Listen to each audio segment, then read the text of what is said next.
Ok, clase de Zohar, Parashat Shoftim.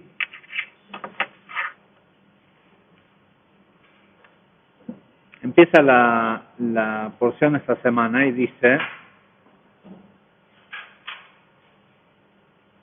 Shoftim Beshotrim, Titen lecha dechol sheareja. Dice, deberás designar, o en realidad dice jueces y policías, deberás designar en todas tus ciudades, o en todas las ciudades que Hashem te dé a ti, a tus tribus.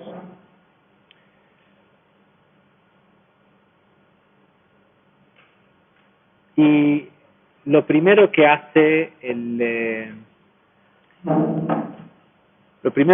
Ari es notar que en esta primera frase dice Titen lecha, en singular. No está puesto en lahem, que es, o sea, le están hablando al pueblo. O sea, ¿quiénes tienen que poner policías y jueces en las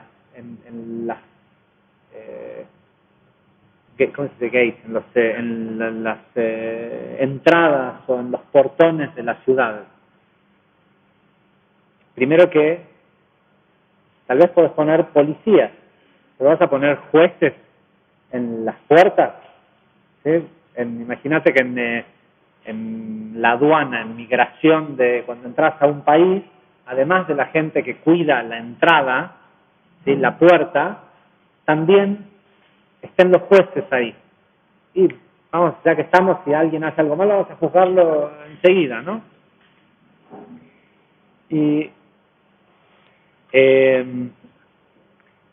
Pero más aún, lo más notable de esta primera frase de la porción de esta semana es esta idea de Titen lecha. Cada persona va a poner su propio, harían falta 3 veces la cantidad para que alguien cumpliera. O sea, si el pueblo tuviera que cumplir este precepto, 2 de cada 3 personas deberían ser policías o jueces. Y solo aquel que es el que no es uno de estos 2 podría cumplirlo. Porque dice, si cada persona individual tuviera que poner su propio policía y su propio juez, bueno, debe ser una de esas cosas mal escritas en la Torah, porque por eso en la traducción, ¿qué pusieron en la traducción? Deberás designar jueces y policías en todas tus ciudades que Hashem te dé. Todo este juego de lo singular o lo plural no aparece. Y ahora vamos a ver de qué se trata eso. Esta porción, como la mayoría de las porciones que venimos viendo en el libro de Devarim, tiene que ver con reglamentos. ¿Sí? Moisés está... ¿podemos prender la luz de atrás? Por favor. Moisés está...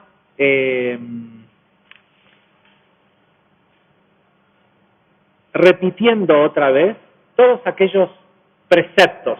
De hecho, solo en las primeras 2 parashot habló un poco de la historia, de lo que pasó cuando fueron de acá para allá, lo que sea, pero en definitiva la mayor parte del libro de Devarim es recordarle todos los preceptos que recibieron a través del tiempo en el desierto. Y entre ellos aparecen algunos interesantes, y es interesante sobre todo cuando expliquemos la primera parte de la parashá, porque también estas parashot que vamos a leer de acá en más, todos los años caen adentro del mes de Elul, el mes de Virgo. Y nosotros sabemos que el mes de Elul no es un mes como cualquier otro, no es ok, seguramente no lo voy a mencionar esto en la conexión de Rosh Hodesh, porque la gente sale corriendo.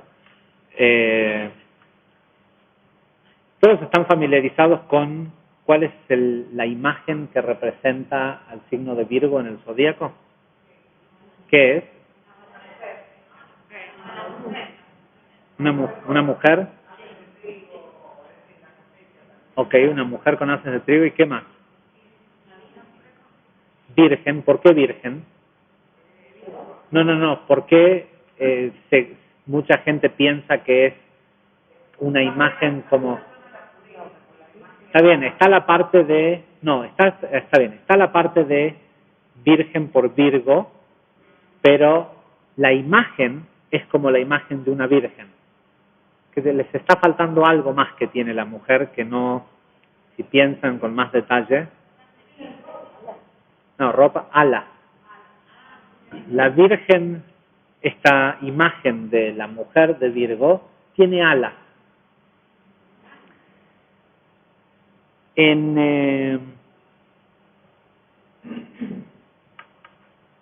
el sueño de Jacob, en la porción de cuando Jacob se acuesta a dormir y tiene ese famoso sueño en el libro de Bereshit,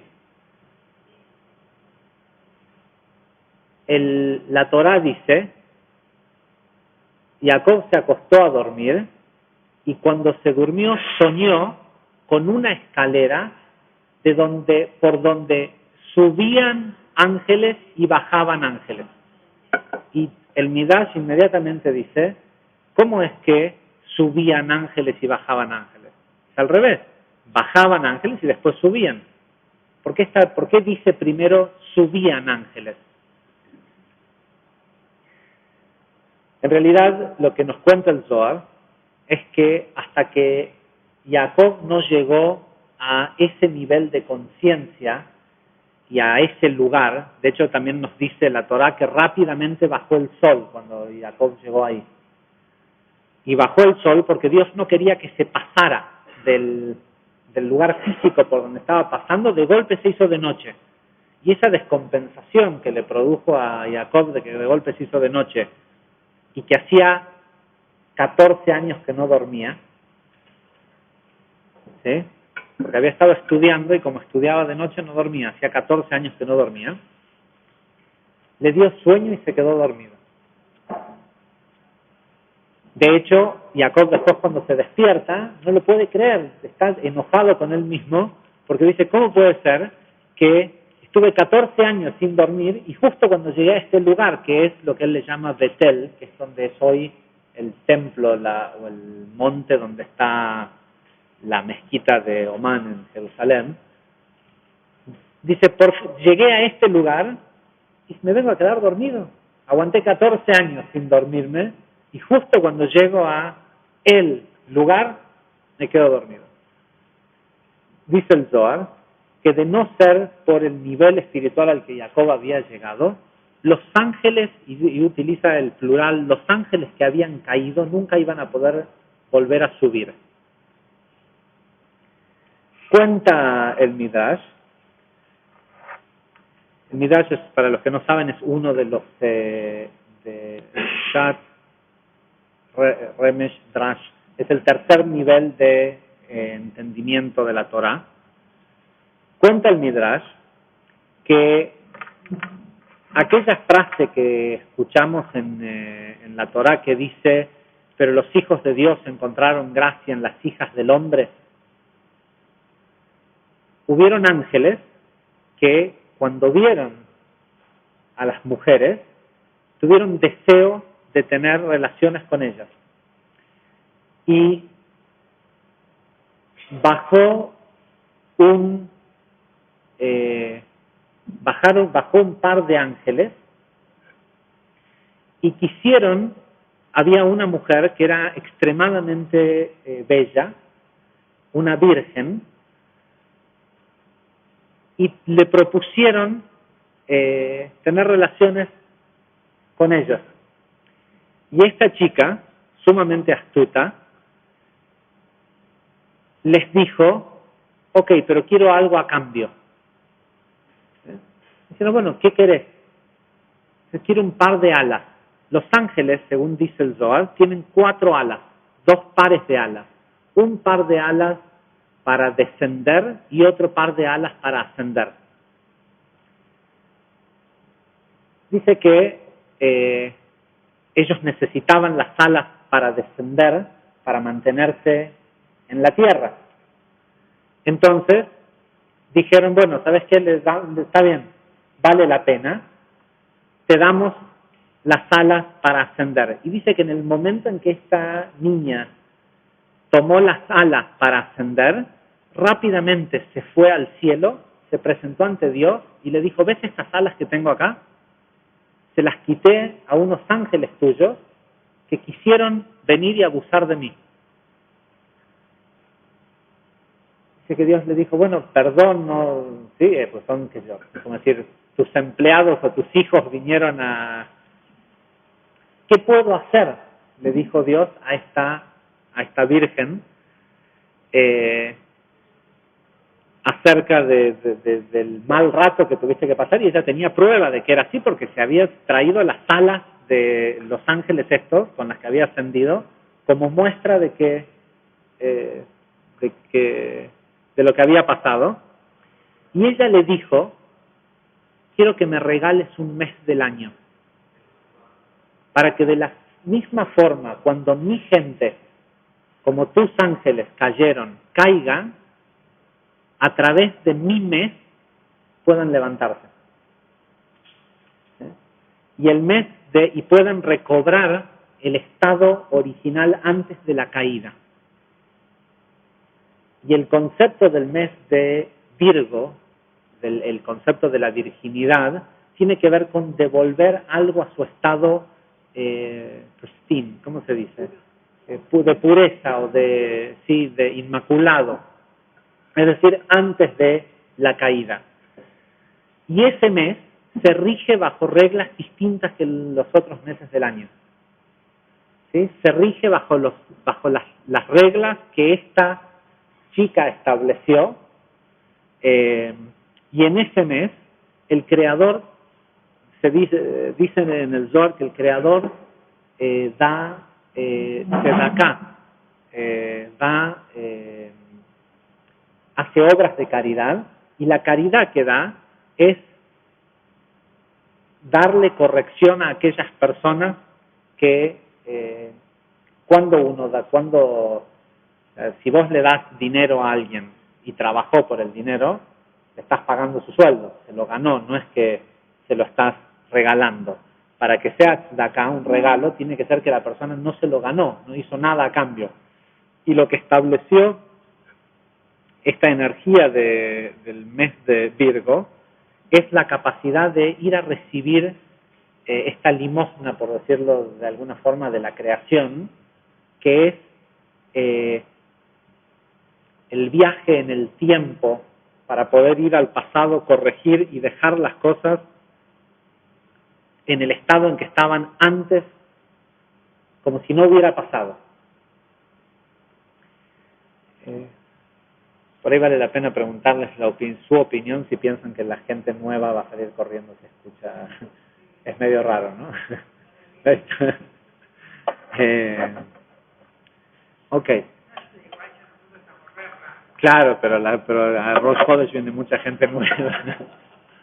Entonces, las porciones de la Torah que corresponden al mes de Elul tienen que ver específicamente con restaurar la pureza antes de alguna forma, volvernos al estado de virginidad. Si uno ve, qué sé yo, chicos de 8 años, 7 años, que dicen, estoy de novio, y uno ve la inocencia que hay en lo que ellos consideran estar de novios, ¿sí? Lo veo en mis hijos, cuando ya no los más grandes, pero cuando los más chicos, esto de que darse la mano es toda una cosa, y darse un beso en la mejilla es toda una cosa, porque con los otros chicos uno no se da besos. ¿Sí? Esa energía que hay como esa pureza es posible, y si esa pureza estuviera presente en nuestra vida, cuánto más apreciaríamos una relación sexual con nuestra pareja. ¿sí? Cuánto más apreciaríamos las cosas que tenemos, los afectos, un montón de cosas, si uno los pudiera ver desde que darse la mano es un montón. Entonces, parte de lo que queremos recibir de estas porciones es esta tecnología de cómo devolver el estado de virginidad. Y voy a ir al último, al principio de la parashá. Primero voy a empezar con algunos otros puntos que aparecen que están buenos de mencionarlos. En esta porción, en el versículo 14, la Torá habla de qué es lo que va a pasar cuando llegues a la tierra de Israel. Dice, vas a querer tener un rey, como tienen el resto de las naciones. ¿Sí? Todos tienen un rey, tienen un palacio y un castillo, y eso lo otro. Dice, vos seguramente también vas a querer lo mismo. Dice, bueno, estas son las reglas para elegir al rey. Escuchen esto. Dice, cuando llegues a la tierra y tomes posesión de ella y digas, quiero designar un rey igual que el resto de los pueblos que están a nuestro alrededor, dice, deberás designar rey sobre ti únicamente a quien Dios elija. No es un tema de, bueno, llamemos a elecciones y a... Dice, únicamente a quien Dios elija. Pero más allá de eso, voy a las siguientes características. Dice así, dice, el rey no podrá tener muchos caballos. Dice, para evitar que mande gente a Egipto. Egipto era el lugar de donde, como hasta el día de hoy, en los países árabes hay una fascinación por los carruajes y los caballos. No sé si saben, pero la familia Maktoum de los Emiratos les eligen las esposas, o sea, les traen las esposas, pero los caballos los compran personalmente. O sea, para un caballo viajan a un lugar y lo eligen y todo eso, pero las esposas se las traen. Dice, para que no vuelvan a Egipto. Pero eso es algo que es importante entender. ¿Qué quiere decir esto? Porque nosotros hoy tenemos esta ventaja de que elegimos a nuestros reyes. Créanme que no tiene ninguna intención de entrar en política ni y lo que voy a decir me da lo mismo para cualquiera de los posibles candidatos que tenemos y todos los partidos políticos que tenemos en la Argentina. Evidentemente es un latente peligro que los gobernantes que tenemos nos devuelvan a Egipto. ¿Sí? Que los deseos del gobernante, el deseo por lo material, por la riqueza, lo hagan pensar en planes que terminan en la esclavitud de sus pueblos. ¿Sí?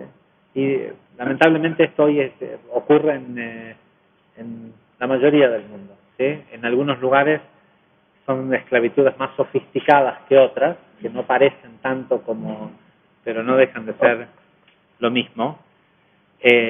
Pero lo importante entender, dice así, dice, vas a querer tener reyes como el resto de los lugares a tu alrededor.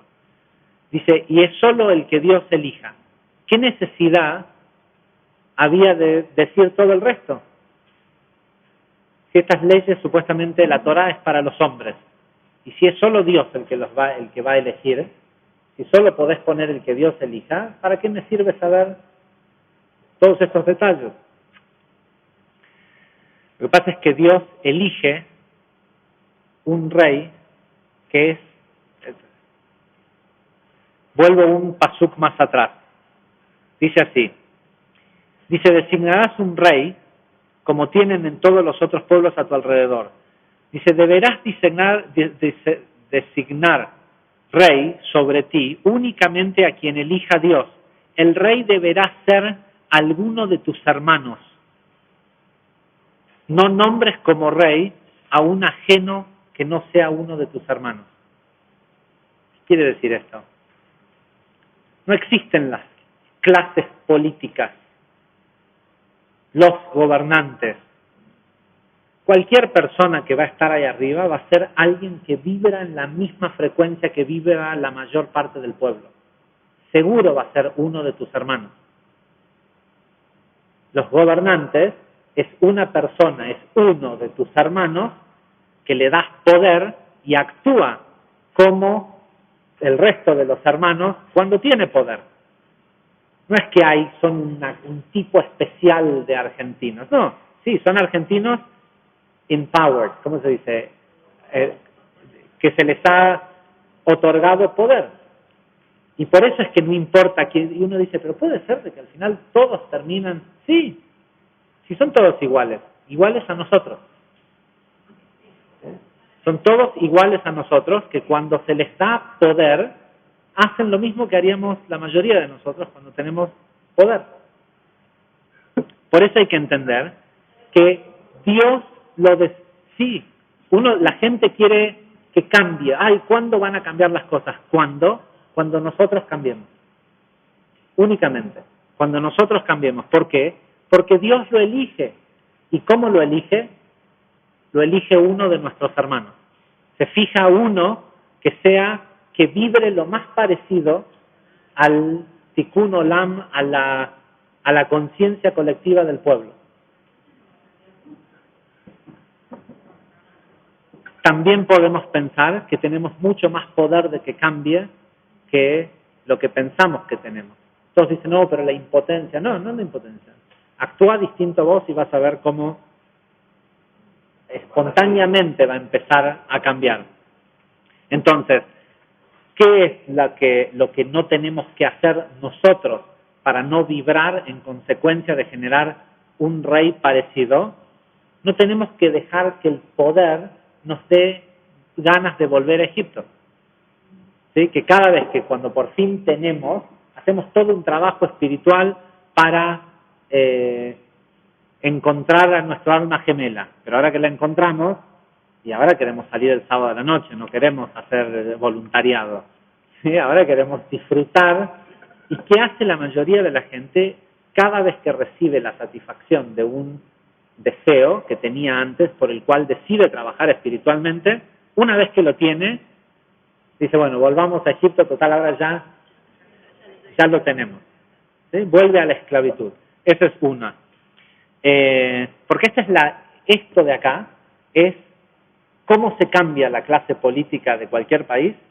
Esta es la fórmula. Esto es lo que tiene que hacer el pueblo. Si el pueblo tiene esta conciencia, ¿cómo hace alguien para venir a venderles una promesa de algo, darles algo a cambio, de lo cual ese pueblo está dispuesto a prescindir? ¿Sí? No te pueden vender algo de lo que vos no tenés deseo. Entonces lo que va a tener que hacer el gobernante es buscar cuál es el deseo del pueblo. O sea, votame. Ok, ¿qué me vas a dar a cambio? Y te voy a dejar volver a Egipto. ¿Sabes qué? A mí no me interesa volver a Egipto. Eventualmente van a poder gobernar aquellos que tengan algo para ofrecer que sea appealing, ¿cómo se dice? Que sea deseado por el pueblo. Y si el pueblo va a decir, mira, a mí lo que me da gana es, qué sé yo, que todos los miles de hectáreas que hay de regimientos sí, yo a veces cuando veo el tamaño de los cuarteles militares en plenas ciudades donde hay gente que no tiene dónde vivir, yo lo que quiero, a mí no me ofrezcas una economía mejor en donde voy a hacer, yo me sé ganar solo el sustento. Yo sé que el sustento lo saco de la luz. Vos gobernante no me podés prometer sustento a mí. Así me podés prometer ciertas condiciones.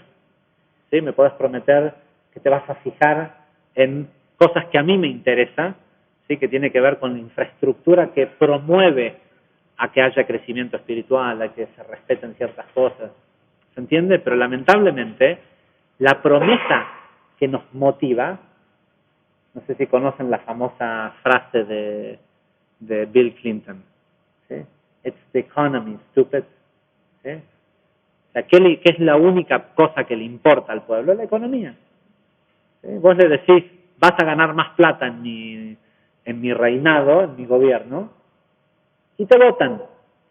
¿Por qué?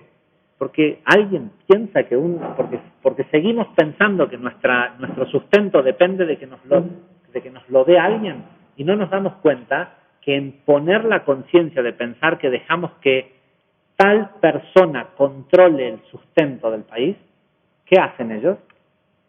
Lo hacen, controlan el sustento del país. Después hacen lo que sea que deciden hacer con él, que es probablemente lo que la mayoría de nosotros haríamos si estuviéramos en esa posición. Pero cuando nuestra conciencia cambia, también va a cambiar los reyes que Dios elige para nosotros.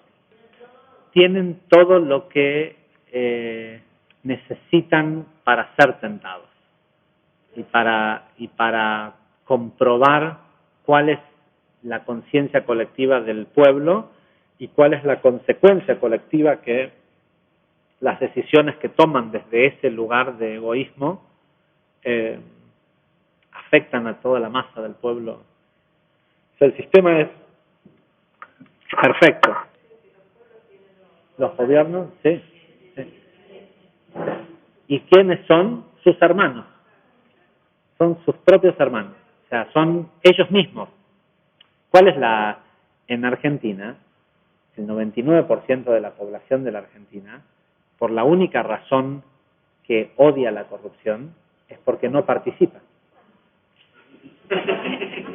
El argentino le tiene mucho más o sea, lo que más bronca le da de la corrupción es no ser parte de, ¿sí? Porque a cualquiera le va a hacer, a todos los que hablan del gobierno, esto, al otro, le decís, che, mira, tengo a alguien que tiene para hacer un contrato con el Estado, un coso, pero hay que hacerlo así. Y bueno, sí. Me tocó. Es increíble, pero probalo así. Tenés un tipo que está despotricando contra el gobierno y con lo que roban y esto y lo otro. Dejá que pase una semana y andá y decís, che, vos sabés que, no sé, lo que sea que el tipo fabrique o haga, le decís, ¿sabés que vino una persona que conozco? A los 3 segundos está prendido en la misma. No, nosotros somos Israel, no somos argentinos.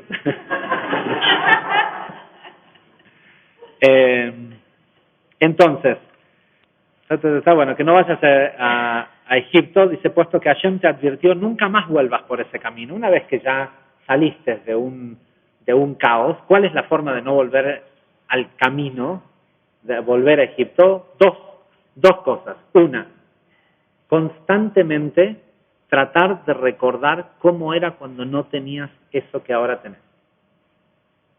¿Querés asegurarte que esa relación de pareja con ese alma gemela no muera?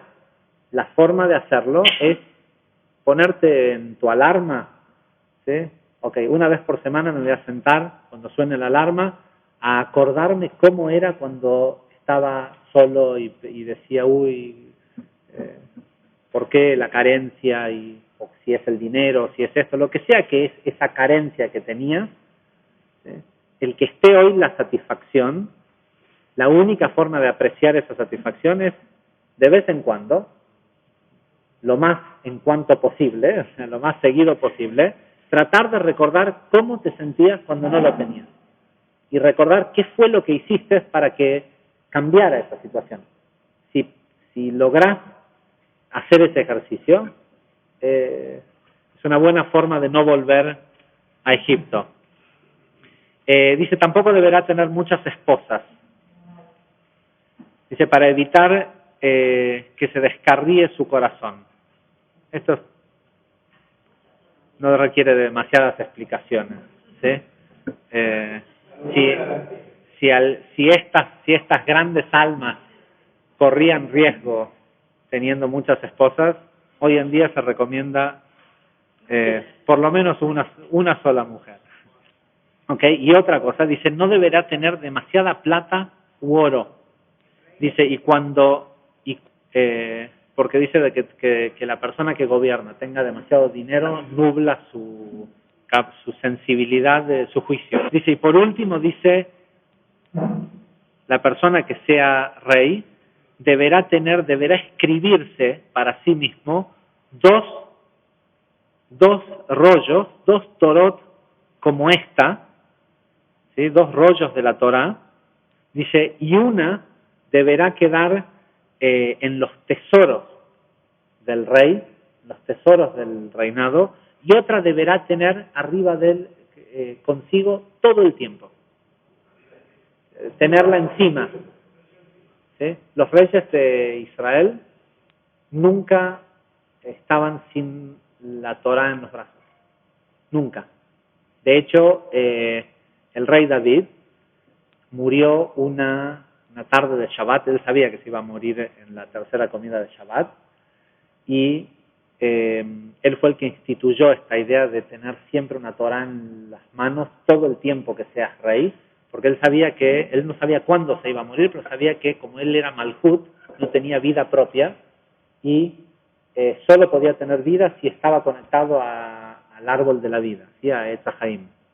Entonces se mandó a hacer una Torá muy chiquitita, ¿sí? Y la tenía todo el tiempo con él.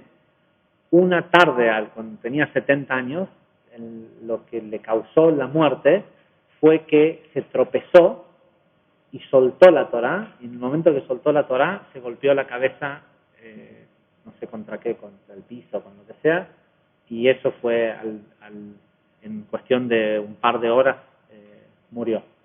Pero murió por desconectarse de la Torá.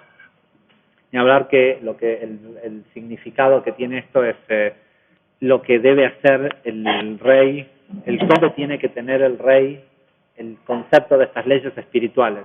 Pero nosotros también. O sea, si nosotros no sentimos que todo el tiempo estamos con una Torá en brazos, hay ciertas cosas que harías o no harías dependiendo de si tuvieras una Torá encima, para los que entienden qué es una Torá.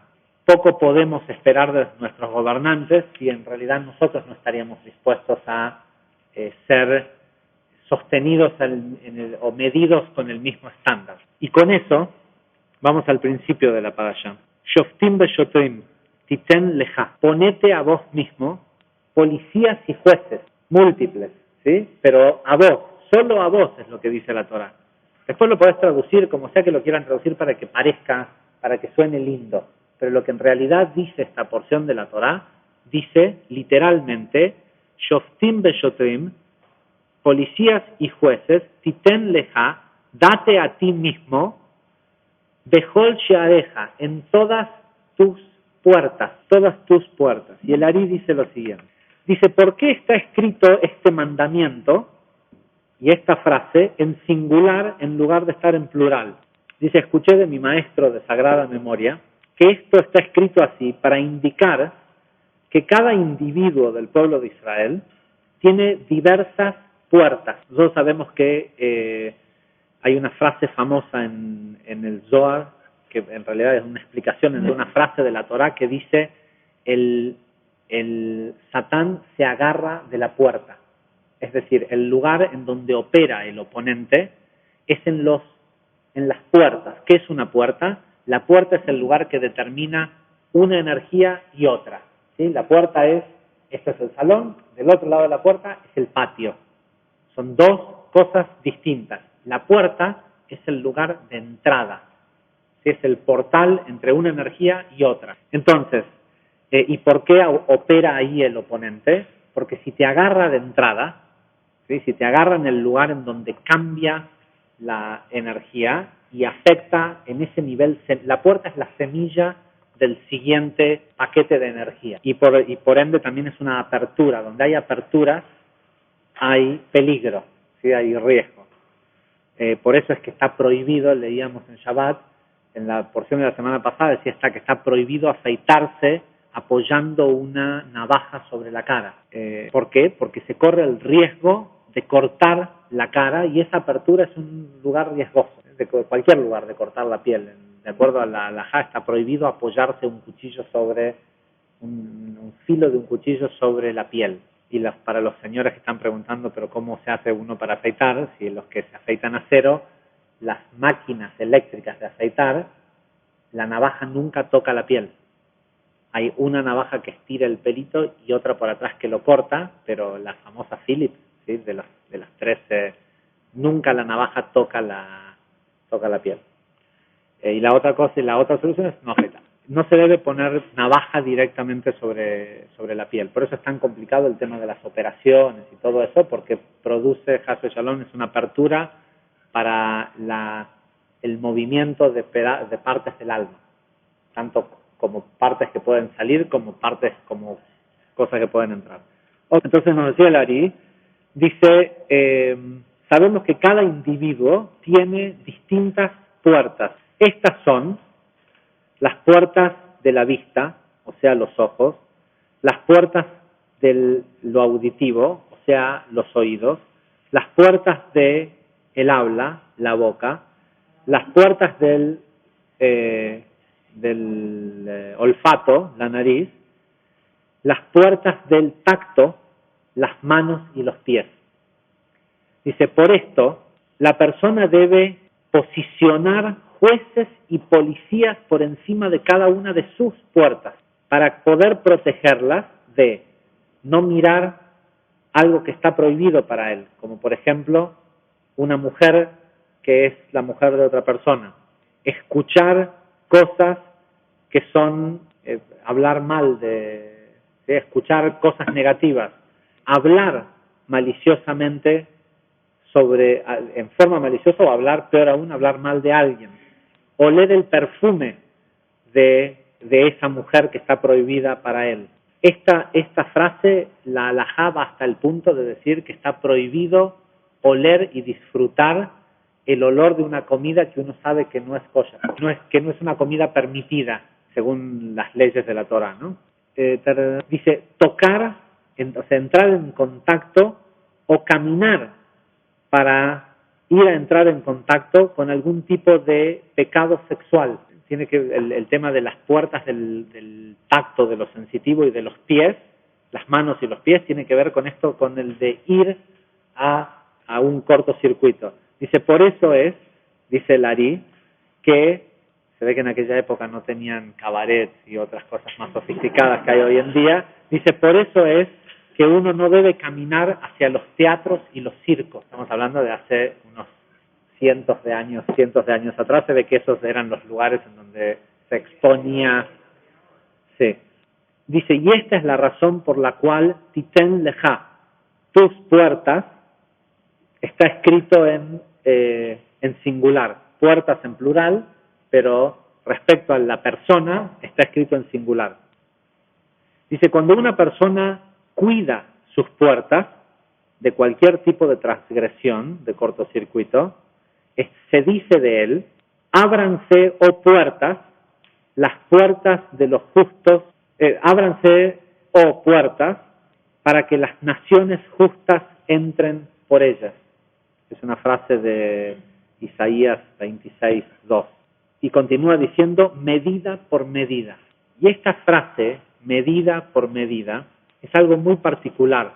Hay esto no está acá, tal vez está más abajo, no lo leí, pero esta idea de la medida por medida, el Zohar habla mucho de esto y dice de que todo en el mundo ocurre de acuerdo a una medida. Es decir, lo que la persona busca tener en su vida, en lo que quiere, o a veces no lo quiere, pero lo que es mejor para esa persona, aunque todavía no lo pueda ver, es una cierta cantidad de luz. La luz siempre, para bajar a este mundo, proviene de Binah. Binah también es conocida como Ima. Abba es Jochma y Binah es Ima. Y el Zohar muchas veces cuando habla de Ima, el lugar de donde viene la luz, te recuerda que Ima es Amá. Es gracioso porque los chicos acostumbran a decirles a las mamás también Amá o Ma, ¿sí? Y tiene que ver con poner medidas. Amá en hebreo quiere decir una amot, son medidas. Una amá es la medida que hay entre el codo y el puño, ¿sí? Muchas de las halajot referente a los espacios, por ejemplo, uno no puede rezar en un lugar en donde hay materia fecal. Es decir, si hay un bebé que se hizo, no podés rezar en el mismo lugar en donde está ese bebé, a menos que esté en otro cuarto o que esté a Dalet Amot, a 4 brazos de distancia. Hay todo un tema que es el tema de las medidas. Medida a medida quiere decir en la medida que la persona cuida este aspecto de la virginidad de sus puertas, es la medida de la satisfacción que esas puertas le dan. ¿Sí? Es la medida de la satisfacción que le dan. Cuanto menos cuida el hombre o la mujer sus puertas de la sexualidad, menos es capaz de disfrutar el sexo. ¿Sí? Cuanto menos cuida la persona lo que come, menos disfruta la comida, cuanto menos todo. Cuanto menos cuida lo que habla, lo que escucha, todo menos puede disfrutar. La luz proviene de cualquiera de estos aspectos. Y generalmente lo que hace el ser humano una vez que vuelve al camino de Egipto, ¿qué es? Es decir, bueno, si disfruto poquito, entonces lo que necesito es más. ¿Sí? Entonces, la persona es como decir, bueno, ese plato de comida francesa sí es así de chiquitito, pero es extraordinario a todos los sentidos, a todo, bueno, si no tengo esto y tengo que comer, no sé, estofado de no sé qué cosa, como no puedo satisfacer todo eso sensorial, entonces, bueno, me voy a satisfacer con la cantidad. De hecho, hay un concepto que se usa mucho en la ingeniería que se dice que la cantidad es una forma de calidad. ¿Sí? Cuando uno no tiene recursos para hacer cierto nivel de calidad, lo suplanta con cantidad. ¿Sí? Tenés menos tecnología, bueno, entonces tenés más volumen de... Pero esto es tan... Yo creo que si cada uno de nosotros pudiéramos solo trabajar en este aspecto, solo en este, y el problema que tenemos todos es que vamos a venir a la clase de Zohar de la semana que viene y vamos a escuchar otra cosa que es alucinante y que está buena y qué sé yo, pero entonces eso próximo que escuchamos nos parece que en eso es en lo que hay que trabajar. Pero yo creo que si en lo físico pudiéramos trabajar solo en esto, en cuidar lo que nos permitimos oír, en cuidar lo que decimos, en cuidar lo que tocamos, ¿sí? Para que cuando toques algo, yo no sé si les ha tocado alguna vez ver alguna vez a un admur o algún gran cabalista, los grandes cabalistas generalmente, hablo no de profesores de Kabbalah, sino de Mekubalim, generalmente todo el tiempo usan guantes. No tocan a las personas, no tocan cosas con las manos. ¿Sí? Cuidan la energía de hecho, cubren todo su cuerpo, generalmente solo se les ve la cara.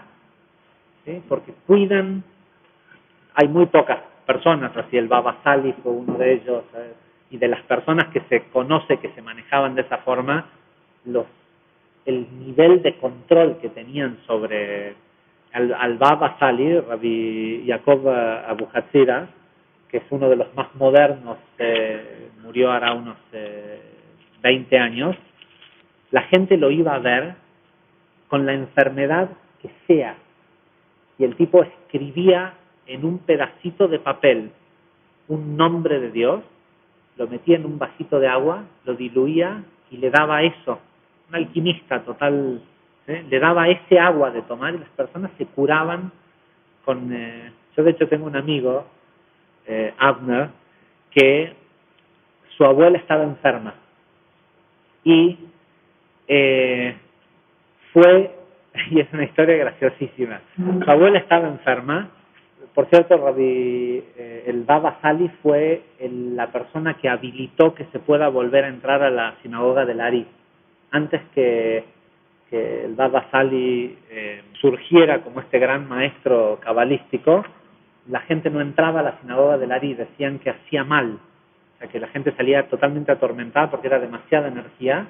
Él le hizo algo, una armonización, alguna cosa, y a partir de ese momento la gente la pudo visitar. La cosa es que el Baba Sali estaba siempre todo vestido de blanco, totalmente cubierto, y lo único que hacía todo el día era fumar y recibir gente. Y la gente venía y le preguntaba cosas, y él les tiraba humo encima, y en el humo leía lo que tenía que recetarles. Y las recetas que daba era esto: escribía secuencias de letras en un papel, los ponía en un vaso de agua, y ese agua era el remedio. Y hay historias increíbles. Pero este amigo mío fue con la abuela y tenía 11 años cuando fue con la abuela. La abuela el Baba Sali le hizo una de estas pociones, y él veía que la abuela agarraba este jarrito de agua que lo tenía cerrado, se lo ponía en la frente y le pedía al agua que la cure. ¿Okay? Y a los 2-3 días empezó a sentirse mejor. Entonces Avner vio esto y dijo: esta es la respuesta. Agarró el jarrito de agua, un frasco tapado de agua, se lo puso en la frente y le dijo: agua sagrada, que tal y tal chica, que era una chica en la escuela, que a él estaba sumamente enamorado, que no le daba bolilla, se enamore de mí. Y le pidió al agua eso y tomó del agua. A los 18 años tuvo que pedir una orden de restricción para que esta chica lo deje de molestar.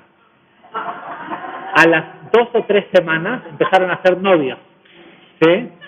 Pero era como terminó siendo como una cosa obsesiva que tenía la chica con esta tipa, hasta se mudaba a él y la chica lo perseguía, era toda una cosa así. Anyway, pero lo que voy es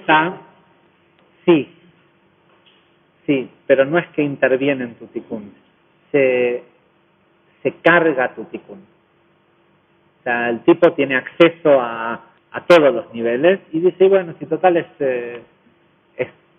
yo soy parte de él también, yo me lo llevo. Y se lleva la enfermedad de la persona.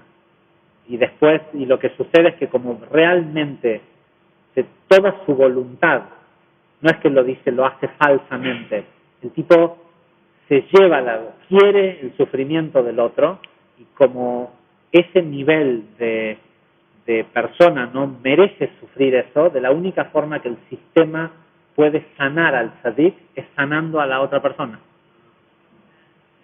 No le puede dejar que el sistema es perfecto, entonces no puede el tipo sufrir algo que no le corresponde, pero como se empecina en que sí, de la única forma que puede no sentirlo ese dolor es si al dolor se lo quitan a la persona.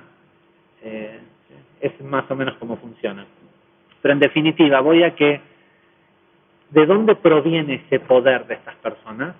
Del cuidado, ¿sí? Del cuidado de las puertas, del cuidado a mí me tocó estar un par de veces con una persona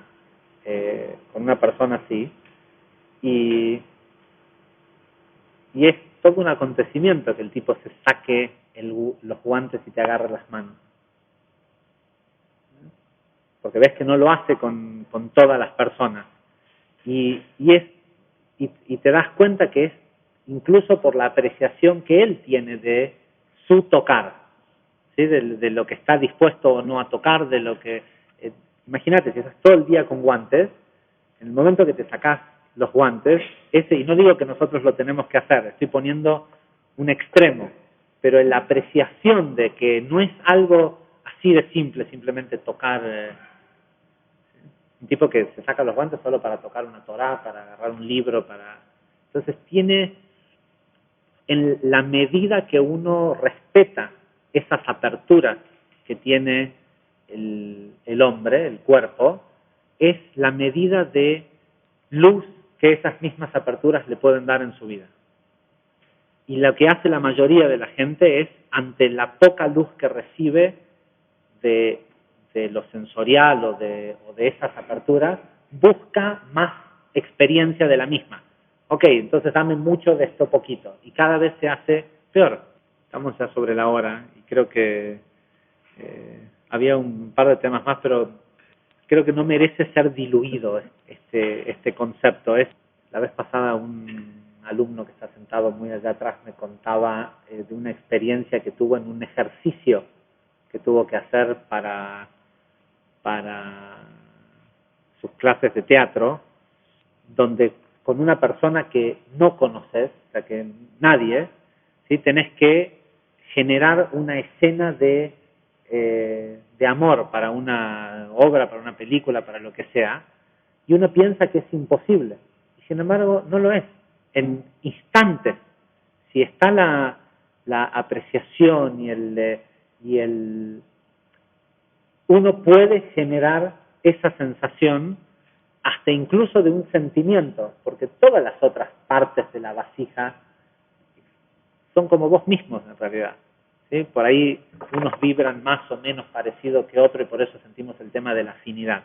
Pero la verdad es que ese ejercicio de esa experiencia uno la puede recrear con la esposa o el marido con el que hace 40 años que está casado. Solo tiene que decidir hacerlo. Pueden pensar que es una tontera, del otro lado digo, o podés ver un cambio increíble. Y hace falta que una persona decida hacerlo.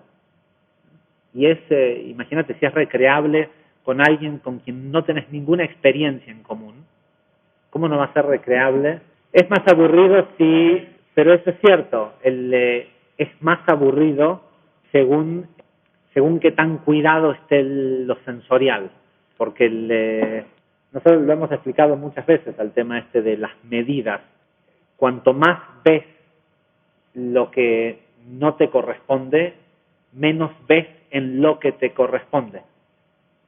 Y es perfecto, o sea, es medida por medida. Cada quien decide. Gente, hasta mañana, Rosh Chodesh Elul. Pregunta, sí, a ver. ¿Si la qué, perdón? Sí. No. Es todo un tema los otros días alguien me escribió en Facebook, alguien que no sé quién es la persona, pero su presentación es: ¿por qué no te pones así? ¿Por qué no te pones kipá cuando tenés el Torah Temet abierto? ¿Qué le vas a contestar? O sea, pero la pregunta es válida si es una persona religiosa que te ve de repente que debe haber venido, fue después del Open House, y debo haber leído algo o abierto o tocado el Humash. Para aquellas personas que consideran que la kipá o cubrirse la cabeza tiene algo que ver con religión y con respeto a Dios y todo eso, seguramente pueden sentirse que es algo ofensivo o no correcto o lo que sea. En realidad la pregunta con que se contesta esa pregunta es: ¿en dónde leíste que sí hay que usar kipá? No sé si saben, pero hay un acuerdo rabínico a partir del año 1500 aproximadamente en que se le recomienda a la gente usar kipá, pero no proviene de no hay ningún lugar en la Biblia, en la Torá, en ningún lado que diga de que te tenés que cubrir la cabeza. Sin embargo, si se fijan, en casi todas las religiones, una vez que las personas ascienden a un cierto nivel de espiritualidad, sienten la necesidad de cubrirse la cabeza. ¿Sí? En algunas religiones está instituido que a partir de, ¿sí? O sea, si ya sos cardenal, obispo, ¿no? De obispo en adelante, tiene sí, pero cardenal ya es más arriba de obispo. De obispo en adelante, el obispo tiene que cubrirse la cabeza. Y lo ves en todos los religiosos de las distintas espiritualidades, y tiene más que ver con un tema de balancear la cantidad de energía que entra por la necesidad de Keter. ¿Sí? En realidad los cabalistas dicen que se recomienda que uses kippah cuando decís brajot o cuando comes. Y los religiosos dicen, para que no te vaya a pasar que cuando vayas a comer o a decir una brajá no tengas kippah, usa kippah todo el tiempo. Pero esa es la única explicación del por qué usar kippah todo el tiempo. No, no es una puerta. Esto, lo que hay que tenerle cuidado es a las puertas. Y esto, perdón, el Ari no lo dice en esta sección, pero lo hemos leído en otros lugares. El otro lugar, la otra puerta que hay que no es física, pero que también existe en el hombre, es la puerta del pensamiento. El pensamiento es una puerta y el permitirse pensar en el sistema binario de bueno o malo, ¿sí? Ahí es en donde el Satán, donde el oponente se para.